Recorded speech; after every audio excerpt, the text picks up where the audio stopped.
¿Alguna vez te preguntaste por qué hay ciertos temas que nos inquietan o nos despiertan inclusive cierto interés? Yo también, por eso abro este espacio donde busco entender y encontrar respuestas desde lo cotidiano hasta lo más profundo. Busco hablar de cosas que nos atraviesan, juntos a referentes en cada tema. Esto, amigos, es un café con Fran. ¿Pensaste alguna vez de que si el café que nosotros tomamos en Argentina es el mejor del mundo o si verdaderamente tenemos una buena cultura de café? Bueno, en el video de hoy vamos a hablar justamente de eso. Bueno, gente, hoy estamos en Serafín, en la cafetería, básicamente está sponsoreando todo el café con Fran, junto con Tico, que además de ser un amigo, es también la persona que hizo mucho para lo que es el movimiento de cafeterías de especialidad y mucho del movimiento de la cultura del café local que, bueno, estamos hoy tomando juntos este café para hablar justamente de eso. Así que me gustaría que te presentes y que cuentes qué onda, ¿Cómo? quién sos, qué haces, cómo comenzó este movimiento en el café, hace cuánto comenzaste, cómo se dio todo para vos. Buenísimo. ¿Cómo está Fran? ¿Cómo está toda la gente? Realmente fueron varios años, pero también pasó todo muy rápido. Sí, La realidad es esa. Eh, Me encontré con el café por casualidad. eh, en mi historia no está como la de muchas otras personas que tomaba toda la vida café y siempre recuerda tomar café en todos sus días. No, lo mío fue todo lo contrario. Yo hasta una avanzada edad, que es terminando el secundario, no consumía café, pero por la facultad, en mis primeros años de facultad, ah, comencé a tomar café para estas largas horas de estudio. claro, ¿y vos qué estudiaste? Contame. De formación soy abogado, estudié la carrera de Derecho, Claro, tiene nada que ver que con no el tiene café. nada que ver con el café.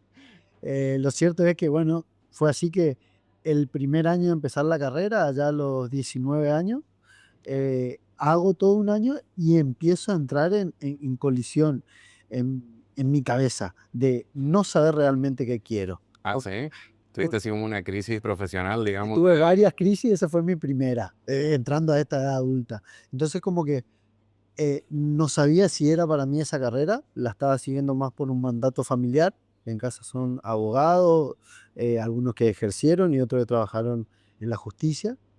Pero la realidad es que, bueno, entro en problemas y tenía unos amigos que se habían ido al extranjero a trabajar, a Dublín más precisamente, a Irlanda, te quedo hablando del año 2007. Claro. Y ahí, Algo rarísimo, porque hoy en día la realidad es que esto de tener las experiencias afuera y demás es como que se sabe más o con las demás gente que lo haga. en ese entonces, es como que empezaba. Claro. Y resulta que, bueno, me encontré de un día para otro haciendo un descanso de la facultad y yéndome a Irlanda, donde me recibían amigos que ya estaban allá. En eso de ir de viaje allá, tenía que encontrar un trabajo para, lógicamente, mantenerme todo el tiempo que yo iba a estar allá. Mm. Mi idea cuando encaro el viaje era, como todos, era en ese entonces, era, bueno, me voy a ir afuera a trabajar. Con esto Ah, puedo recorrer los países cercanos, Europa, recorrerme claro. toda Europa. Me compro algunas cositas que por ahí de tecnología que acá. Claro, era más como la experiencia de estar viviendo afuera, conocer otra cultura, otras realidades y aprovechar también el que uno está allá, Claro. recorrer. Y era ahorrar un Mm. poco y con eso se estaba la fantasía de venir a poner un negocio acá porque me gustaba esto de agasajar, de servir, la hospitalidad. Ya la entendía como algo así, y quería tener contacto con la gente. Llego a Irlanda, no hablaba mucho el idioma, es la realidad. Que me acuerdo que un amigo me escribió cómo yo tenía que leer y pronunciar, o sea, me escribió Encima cómo el tenía inglés en que, Irlanda que no es inglés básicamente. claro, re cerrado. Durísimo. Y bueno, nada, empecé a buscar trabajo, no sabía el idioma, era hello, y le daba un papel, hello, te doy un papel.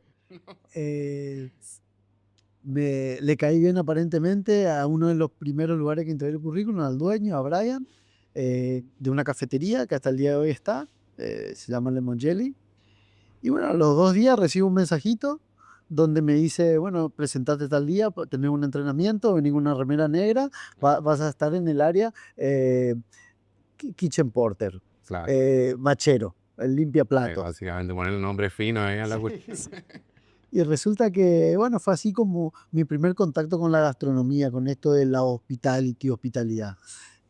Pasado el tiempo, como cuando fui incorporando un poco más el idioma, ya empezaba a ser curioso por otras áreas Claro. dentro de esa cafetería. Y fue así que se hizo un lugar en la barra de café, y por estar ahí, estar viendo todo el tiempo cómo se preparaban los cafés, visualmente te iba incorporando ciertos conocimientos.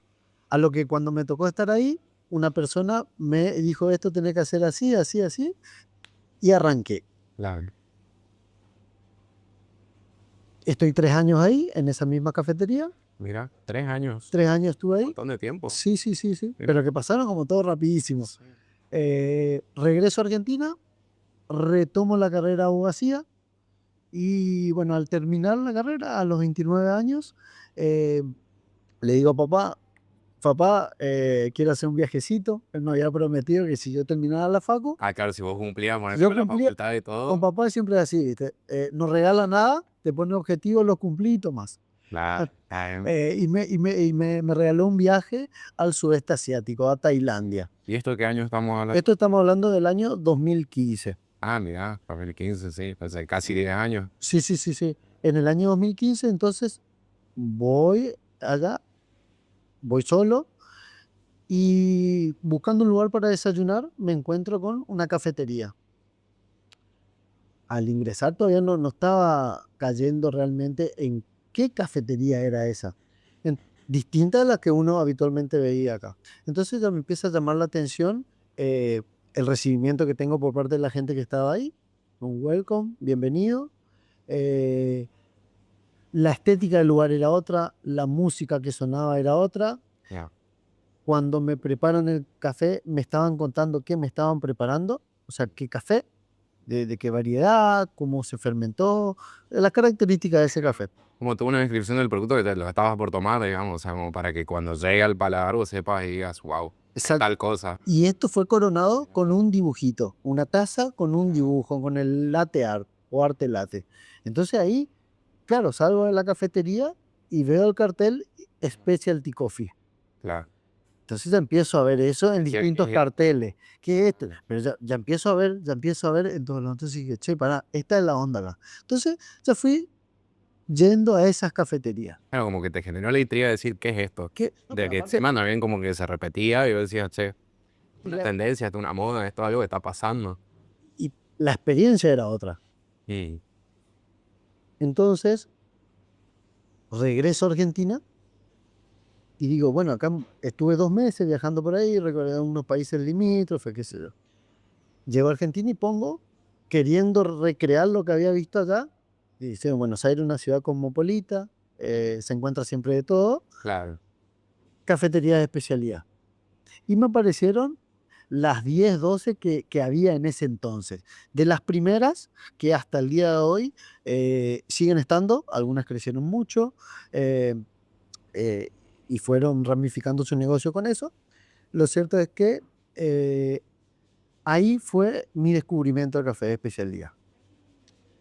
Y ahí regresé a un año, o sea, al año siguiente fui con mi señora, con Emilia, ya a ver todo como idea para lo que iba a ser Serafín. Por eso digo que fue de casualidad, porque si bien yo tenía una experiencia en el extranjero trabajando en gastronomía, eso era una cosa. Después descubrí el café de especialidad, después descubrí que estaba haciendo tendencia eso en nuestro país, y ahí fue que yo dije: yo ya tengo esta pata de la hospitalidad que me gustaba, y ahora me interesa mucho esto, vamos a ponernos a estudiar esto, la cadena productiva del café, de todo el mundo del café. Y así fue que, osadamente y casi inconscientemente, nos decidimos alquilar un lugar y dar nacimiento a Serafín Café, en la cafetería me de encanta, especialidad. me encanta. Bueno, vos sabés que este contenido, el de hoy, va más que nada apuntado quizás a, desde el lado del consumidor, desde uno de la casa, cómo puede saber si está consumiendo un buen producto o un mal producto, qué es lo que por ahí hace, cuáles son las características que uno tiene que tener en cuenta. Pero antes de llegar a ese tema, me gustaría, Tico, poder hablar de qué es la cafetería de especialidad, como para después poder traspolarlo a cómo es el consumo de un café de especialidad, porque es lo que genera contraste hoy en día o genera por ahí quizás un poco de controversia o genera también un poco de discusiones, porque nos pasa que lo que es la cafetería en Argentina o lo que es el consumo de café en Argentina, nosotros, por característica propia nuestra, de nuestra esencia, cultura, etcétera, tenemos estos rasgos de que no, o sea, lo nuestro es lo mejor.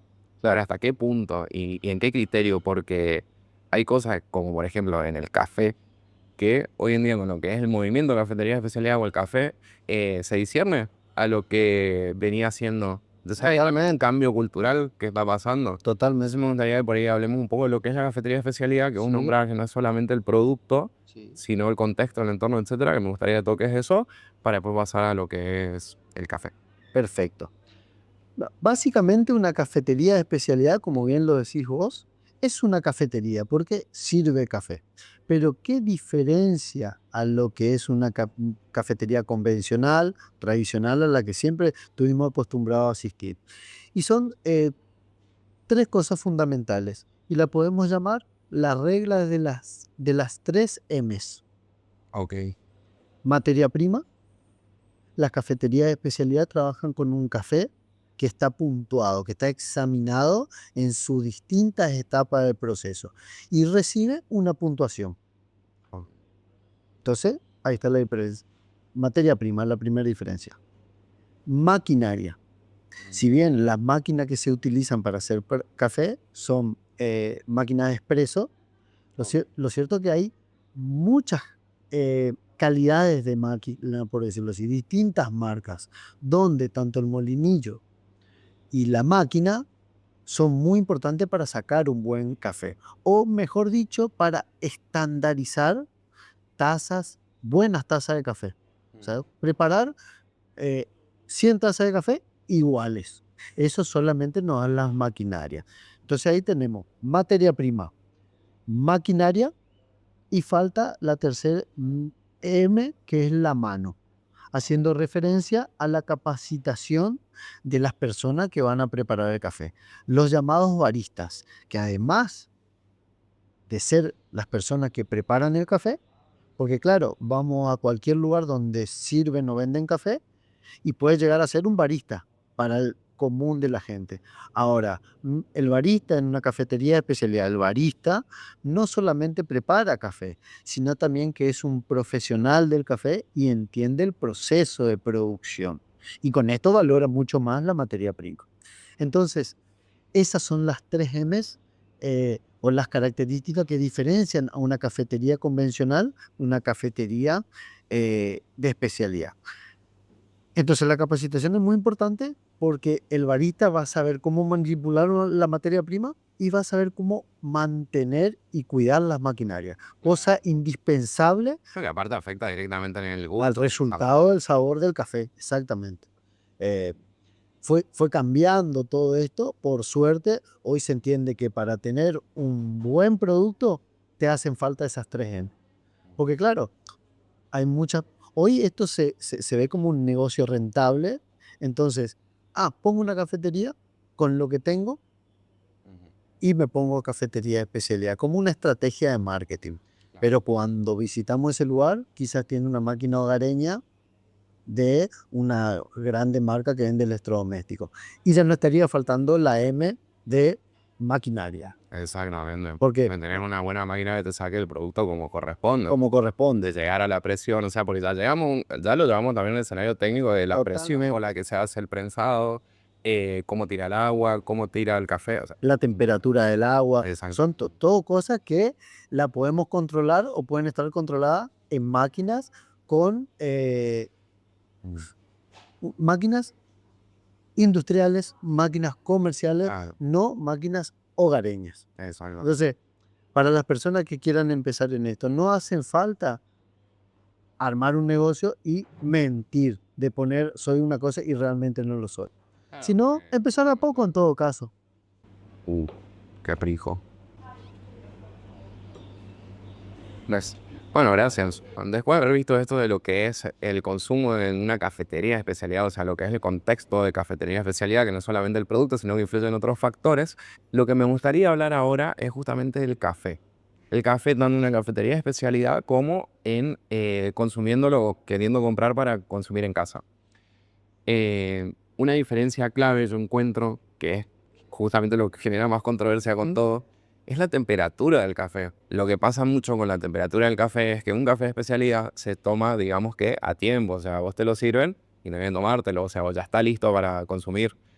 En lo que nosotros acostumbramos en nuestras cafeterías tradicionales es tener un café a una temperatura mucho más alta, o sí, mucho más elevada, porque convengamos que este café está a 65 grados, cuando en lo que es la cafetería tradicionales generalmente están en los 80, 85 grados, que yo no sé muy bien, eso explicarás vos por qué es así o por qué fue, eh, pero que el dato clave también, bueno, eso te lo dejo a vos, que el dato clave es la diferencia que hay en el sabor. Sí, sí, totalmente. Gira en torno al tema de la temperatura, una controversia y un choque cultural, por decirlo así, Claro. de la gente más grande que tenía otra costumbre. Sí, porque es típico que te dicen, no, este café no es para caliente. Esto está frío. Entonces, sí, ¿cómo está frío? Te dicen. Y vos, Sí, sí, no, sí. joder. No, y muchas veces ni siquiera lo prueban, tipo tocando la taza. Y quizás la taza es una cosa y adentro la temperatura es otra. Claro. Pero bueno, eso es algo que separa culturalmente a estas nuevas formas de consumo del café. Y por eso muchas veces los baristas, los coffee lovers o la gente que elige la cafetería de especialidad para consumir, se los ve como bicho raro o se cuestionan muchas cosas. Claro. Entonces, la temperatura de la leche importa y tiene un impacto no solamente en el sabor, sino en la textura, Mira. porque por la composición química de la leche, si se las calienta y se mantiene por debajo de cierta temperatura, se resaltan todos los azúcares naturales y la textura queda mucho más sedosa, la leche tiene se lo ve mucho más brillante Mm. y queda como cremosa.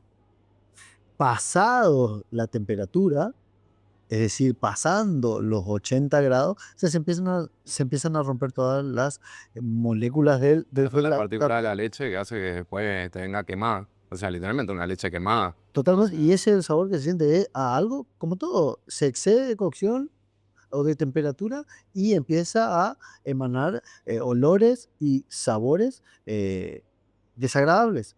Ah. Entonces, eso pasa con la temperatura de la leche y es una realidad. Ahora bien, Ujú. también el 90% no está adaptado a esto. Entonces, por nuestra parte, como casa de café, lo que hacemos es siempre, uno, que tenemos que tratar de acordarnos qué consume cada persona. Claro. Y si no, le hacemos esta aclaración. Nosotros servimos el café a cierta temperatura, que es un poquito más elevada, 70. Claro. Si usted lo quiere más caliente, no hay ningún problema, solamente díganos para así le preparamos a su gusto. Y ahí la gente nos pide que le queme la lengua, le servimos. A la temperatura barista, un poquito más baja inclusive que la nuestra, se lo preparamos. O a nuestra temperatura estándar. Pero con eso también nosotros ganamos eh, nuestro objetivo principal, que es que la gente consuma nuestro café, lo distingan entre los otros y vuelvan por Y más. aparte también justamente que se instruya en lo que es un café de especialidad. Sí, Bien. pero viste, muchas veces contra eso, porque también hay... Porque también, o sea, lo que yo veo que es mucho de formar cultura. O sea, Sí, porque es algo que es nuevo, capaz que es como muy bicho raro toda esta cuestión. Pero bueno, es la tendencia mundial y es cómo se disfruta también un café. Que ahí vamos a lo siguiente. sí, Salgámonos de lo que es el consumo de café en una cafetería. sí. Si uno quiere comprar para la casa, ¿qué hace? El café, o sea, el café que uno encuentra en la góndola del supermercado. ¿Qué me puedes decir? Lo que le ¿Cómo podría... haces para saber qué es bueno, qué es malo? Bien, con algunas cositas a tener en cuenta, las personas pueden llegar a elegir un buen café para disfrutarlo en su casa. Difícilmente en una góndola de café podamos, al menos a la actualidad, quizás con el tiempo esto ocurra, y es el hecho de encontrar café de especialidad en góndolas de supermercado. ¿Por qué digo esto? Hoy no se da, pero seguramente con el avance que está teniendo esta cultura del café de especialidad en nuestro país, lleguemos a eso. Sin ir más lejos, hasta hace 6, 7 años atrás, eran 10 cafeterías de especialidad solamente en Argentina. Ah, Pasaron a ser 400. Ah, un montón. Entonces, ¿qué hay que tener en cuenta para...? Por eso algún día capaz que llegamos a ver café de especialidad en góndolas. Y la diferencia a tener en cuenta son que eh, en una góndola, en un café de góndola, no nos va a hablar de lo que hace especial a un café de especialidad, la trazabilidad. Entonces, en esa trazabilidad nosotros encontramos el origen, de dónde viene ese café, dónde se cultivó y cosechó ese café. Que en café de góndola lo vamos a encontrar. Mm, Café de origen colombiano, café de Brasil. claro, Ahora, con eso todavía no nos decimos nada. Tiene que ser un café que sea de una especie llamada la planta arábiga, claro. que las arábicas son el 75% de la producción mundial. Con lo cual, todos los cafés que nosotros encontremos en góndola o de especialidad van a ser en su totalidad casi arábicas. Ujú. En un café de góndola ya no nos dice más nada. Hay otro simple dato que es consumir preferentemente antes de los 3 meses. Mira, pues Ahora, pone feo. porque se pone rancio, sí, pierde su aroma y sus sabores. Entonces, un café de especialidad no solamente tiene el origen, Ujú. no solamente tiene de qué especie de planta viene, sino que tenemos más datos de ese café, más historia, como ser el varietal de la planta. Tenemos especies y tenemos variedades de planta. Ya ve. A la altura que fue cultivada y cosechada, que tiene un impacto directo en el sabor. Cómo se fermentó y secó esa semillita. Recordemos que el café es una fruta que adentro hay una semillita, 2 semillitas. Eso sometido en calor queda como todos conocemos. Entonces tenemos qué varietal de semillita es y cómo esa semillita se fermentó y se secó. Ah, sí, un Entonces dato súper preciso de qué tenemos es lo que todo. estás tomando. Y en muchos otros casos el nombre de caficultor, o sea, de qué Todo, finca todo. específica sale. Y la fecha de tueste. Entonces la gente lo que tiene que buscar es más información en un café. Y siempre buscar fecha de tueste, no fecha de vencimiento. Porque es como la fecha de tueste es la fecha en que nació ese café, en que salió del horno. Alejado de esta fecha, va a ir perdiendo sus componentes volátiles, todos sus aromas y todos sus sabores. Caer mal no va a caer mal. Se puede consumir un café Claro. con meses y años. El tema que no va a Esa tener, esencia, pierde su literalmente. esencia. Entonces, ahí está la diferencia. Otra invitación a la gente para que consuman un buen café, habiendo conocido toda esta trazabilidad, es tener café en granos y molerlo en el momento de que vamos a utilizar. Mira, Entonces, no todas las personas tienen un molinillo hoy en día en su casa, pero para aquella persona que le empieza a interesar el mundo del café y quieren tomar una bebida de calidad en sus casas, bueno, una primera inversión debería ser un molinillo, luego una balanza y luego distintos métodos de preparaciones manuales y es así como van a tener una buena experiencia eh, tomando café en sus casas. perfecto, te digo, la verdad que bueno, muchas gracias por prestarme de tu tiempo hoy. Por favor, Café, lo los hacer. cafés. Y nada, la verdad que me dio una re buena info sobre lo que es el café, especialidad de la cafetería y el consumo y la razón también de todo esto. Así que buenísimo. Gracias. Gracias, gracias, Fran.